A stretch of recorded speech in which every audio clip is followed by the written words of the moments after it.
Peter Everett and his beautiful wife, 1,000 that was just earlier in chapter 7, I believe it was, of Revelation, where the 12,000 from each tribe has gone out to preach the gospel. And of course they get martyred.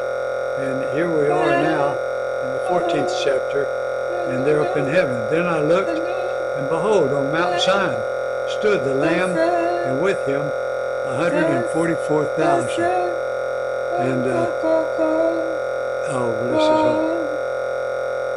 And stood the Lamb with him, the 144,000, who had his name and his Father's name written on their foreheads. And I heard a voice from heaven, like the roar of many waters, and like the sound of loud thunder. The voice I heard was like the sound of harpists playing on their harps. And they were singing a new song before the throne, and before the four living creatures, and before the elders. No one could learn that song except the 144,000 who had been redeemed from the earth. It is these who have not defiled themselves with women, for they are virgins. It is these who follow the Lamb wherever he goes. These have been redeemed from mankind as first fruits for God and the Lamb, and in their mouth no lie was found, for they are blameless. That's my beautiful wife, Elizabeth. Then I saw another angel flying directly overhead with an eternal gospel to proclaim to those who dwell on earth, to every nation and tribe and language and people. And he said with a loud voice, "Fear God and give him glory, because the hour of his judgment has come, and worship him who made heaven and earth, the sea and the springs of water."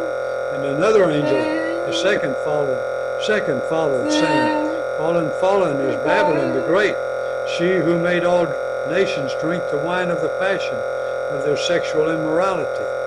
And another angel, a third, followed them, saying with a loud voice.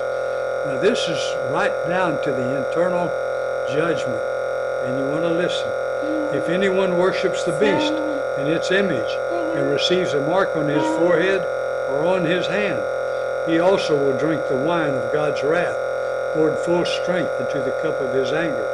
And he will be tormented with fire and sulfur in the presence of the holy angels and the presence of the Lamb. And the smoke of their torment goes up forever and ever.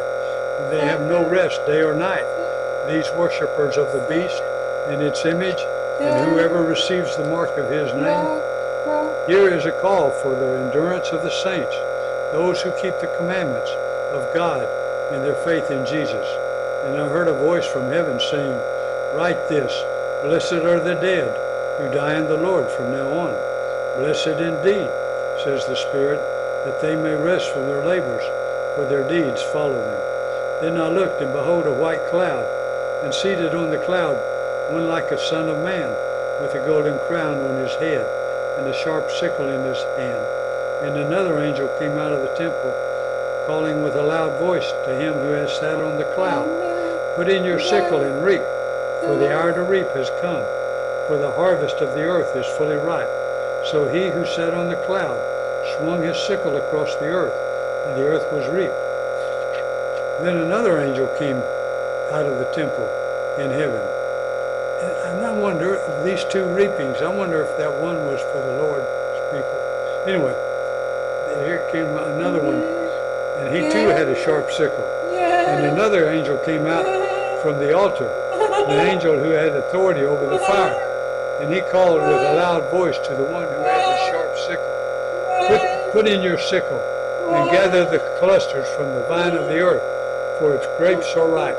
So the angel swung his sickle across the earth, and gathered the grape harvest of the earth, and threw it into the great winepress of the wrath of God.